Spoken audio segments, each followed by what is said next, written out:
qu'on est encore à Séoul, les gars, c'est ça le pire.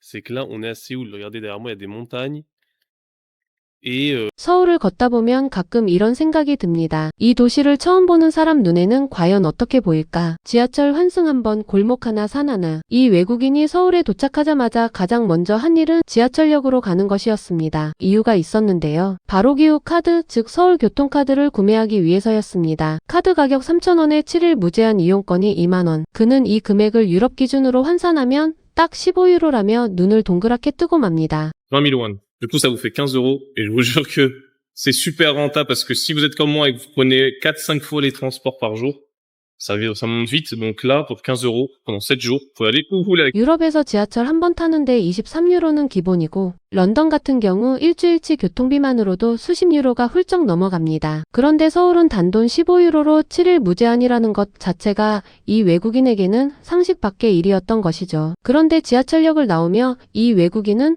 또 하나의 장면에서 걸음을 멈춥니다. 바닥에 신호등이 설치되어 있었던 것인데요. 걸으면서도 휴대폰에서 눈을 떼지 못하는 사람들을 위해 바닥에도 신호 표시가 되어 있는 한국의 스마트 도시 시스템. 이 외국인은 적어도 여기는 바닥에서도 신호를 놓칠 수가 없잖아요 라며 피식 웃음을 보이는데요. 유럽에서는 보행자 신호를 놓쳐 도로로 뛰어드는 사고가 빈번한 반면 한국은 이미 몇 년 전부터 스마트 보행 신호 시스템을 도입해 보행자 안전을 선제적으로 챙기고 있었던 것입니다. 서울 시내 이동을 마친 이 외국인이 다음으로 향한 곳은 북한산 자락의 등산로였습니다. 그런데 이 선택 자체가 이미 외국인 눈에는 특별했습니다. 도심 한복판에서 지하철 한 번 타면 진짜 산이 나온다는 사실, 한국인에게는 너무 당연하지만 유럽 도시에서는 상상하기 어려운 구조이거든요. 파리, 런던, 베를린 같은 대도시에서 등산로를 찾으려면 차를 몰고 한참을 나가야 하는 것이 일반적입니다. 그런데 서울은 지하철역 하나를 나왔더니 바로 나무 냄새가 나고 흙길이 시작됩니다.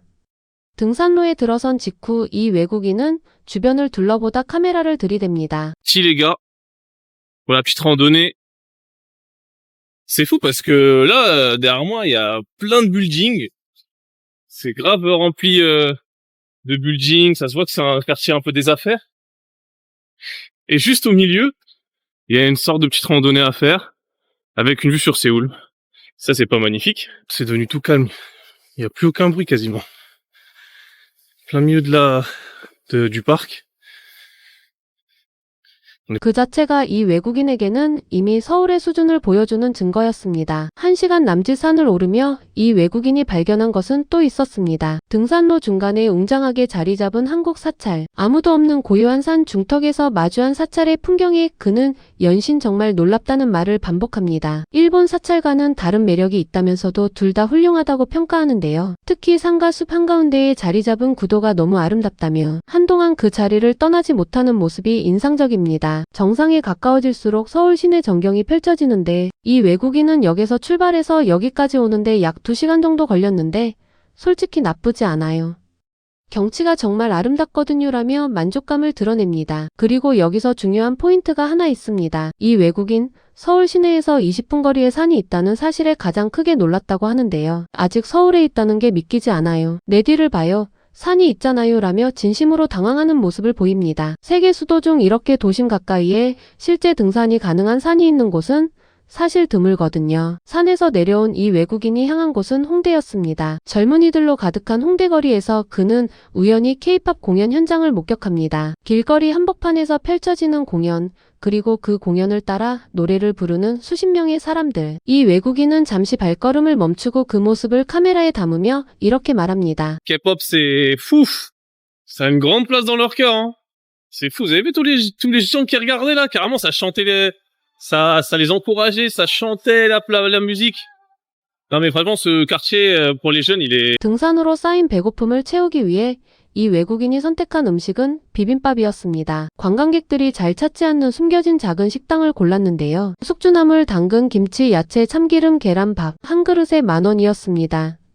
이 외국인은 정말 맛있어요. 살짝 매콤하게 만들어주셨고 감자전도 같이 주셨는데 정말 잘 어울려요 라며 만족감을 숨기지 못합니다. 그리고 식사를 마친 뒤에는 뜻밖의 경험을 하게 됩니다. 식당 셰프가 직접 다가와 말을 걸어온 것인데요. 짧은 영어로 10분 정도 이야기를 나누고 함께 사진까지 찍었다고 합니다. 솔직히 좋은 시간이었어요. 그냥 식사만 하고 끝나는 게 아니라 사람과의 연결이 있었거든요 라며 이 외국인은 오히려 감동받은 표정을 짓습니다. 10,000원짜리 비빔밥 한 그릇이 단순한 식사가 아니라 따뜻한 기억이 된 순간이었습니다. 다음날 이 외국인은 친구와 함께 경복궁을 찾았습니다. 그것도 그냥 방문이 아니라 한복을 빌려 입고서 말이죠. 한복 대여 가격은 4시간에 24,000원. 이 외국인은 정말 좋은 가격이죠라며 망설임 없이 보라색 용 문양이 새겨진 한복을 골랐고 친구는 빨간 의상을 선택했는데요. 한복을 입고 경복궁 안으로 들어선 순간 이 외국인은 입을 다물지 못합니다. 정말 어마어마하네요. 모두들 전통 의상을 입고 있어요. 그게 바로 아름다운 점이죠라며 넋을 잃고 맙니다. 그리고 한복을 착용하면 경복궁 입장이 무료라는 사실을 알게 된 이 외국인. 입장료가 없다니 정말요? 라며 다시 한번 기겁하는데요. 유럽의 주요 유적지들이 대부분 높은 입장료를 받는 것과는 완전히 다른 이야기입니다. 베르사유 궁전은 기본 입장료만 20유로가 넘고 런던 타워도 비슷한 수준입니다. 그런데 한국은 전통 의상을 입으면 그 모든 게 무료라는 것이죠. 문화를 즐기는 것 자체를 환영하는 나라라는 것을 이 외국인도 몸으로 느낀 순간이었습니다. 저녁이 되자 이 외국인은 청계천으로 향했습니다. 낮에 그렇게 북적이던 서울 도심이 밤이 되자 완전히 다른 모습으로 바뀌어 있었습니다. 청계천을 따라 수백 개의 형형색색 등불이 수면 위에 반사되며 빛나고 있었고 그 사이를 거니는 사람들의 표정도 모두 환했습니다. 이 외국인은 청계천이 다리에 서서 그 풍경을 한참 바라봅니다. 정말 멋지네요. 사방에 스크린이 가득해요. 정말 아름답잖아라며 한동안 말을 잇지 못하는데요. 이어서 낙산공원까지 올라가 서울 야경을 내려다보며 솔직히 정말 좋은 하루였어요 라는 짧은 한마디를 남깁니다. 그 말 안에 이날 하루 서울이 이 외국인에게 어떤 도시였는지가 모두 담겨있는 것 같았습니다. 마지막 날 이 외국인은 성수동을 걷습니다. 서울의 브루클린이라는 별명을 가진 이 동네에서